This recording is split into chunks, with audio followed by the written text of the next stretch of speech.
Good day, kasweldo. Alam mo ba, pwede kang pumasok ng 4 days lang kahit 5 days ang work week nyo? Or 5 days kahit 6 days ang work week nyo. Ito ay tinatawag na compressed work week or CWW.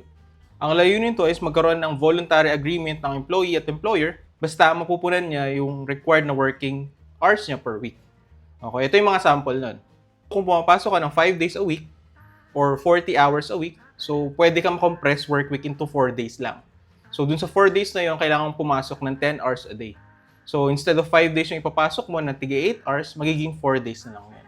So para naman dun sa mga pumapasok hanggang Sabado or 6 days in a week, para makompress yung oras ninyo at pumasok lang ng 5 days, so pwede yung gawin na 4 na araw na 10 hours kayo at yung pang-limang araw nyo is 8 hours. So ang total pa rin nun is 48 hours. So may ibang companies ginagawang additional 1.5 hours lang per day.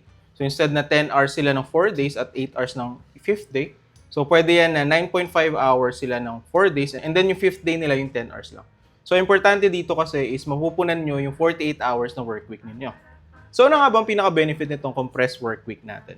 Okay, una na dyan is para sa mga employee, so mas madami yung rest days nila. So instead of 2 days lang, magiging 3 days or para naman dun sa mga pasok hanggang Saturday, magiging 2 days na. So given that, mas matagal yung magiging pahinga ng mga employee, so mas makakapag-excel sila dun sa mga araw na papasok sila. So kung may katanungan pa kayo, please like and follow for more.